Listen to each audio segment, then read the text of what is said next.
was a month-long stalemate in the United States. Deal or no deal? That was the question on everyone's mind. Amid growing worries over the world's biggest economy defaulting on its debts. But finally, US leaders have reached a deal. President Joe Biden and House Republicans have reached a deal to raise the government's debt ceiling and effectively avert a devastating default. So, did either side end up winning? Well, the deal comes after days of long and difficult talks. So, it allows both sides to claim a victory of sorts. Biden called it a compromise, while House Speaker Kevin McCarthy described it as worthy of the American people. Look, you know I never say I'm confident what the Congress is going to do, but I feel very good about it. I've spoken to a number of the members. I spoke to McConnell.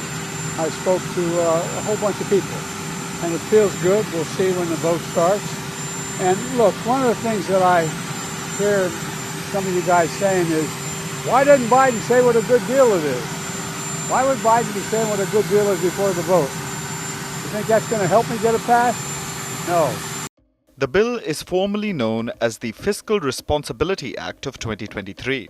The debt ceiling deal suspends US borrowing limits until 2025. This means Biden will not need to negotiate it again, especially ahead of the 2024 presidential elections. The deal places limited curbs on federal spending, something that the right-wing Republicans had lobbied for. The bill matches Biden's proposed defense budget of $886 billion, while keeping non-defense spending flat next year.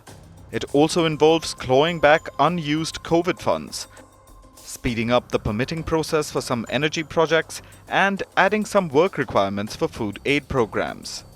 This deal is crucial for the United States, especially to avoid a catastrophic debt default. But it still needs to be passed by a closely divided Congress.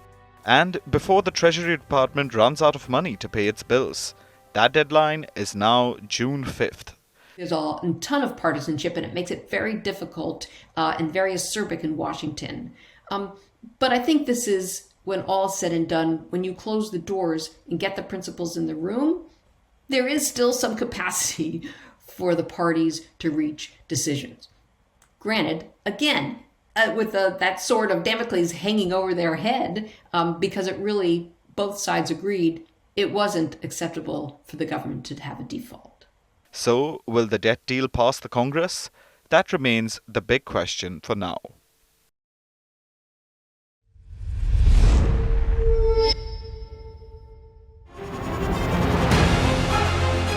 Email exchanges from inside the BBC, they talk about the risk of violating Indian laws. It's easier to rake up the freedom of speech debate, but does it give anyone a free pass to knowingly violate the law?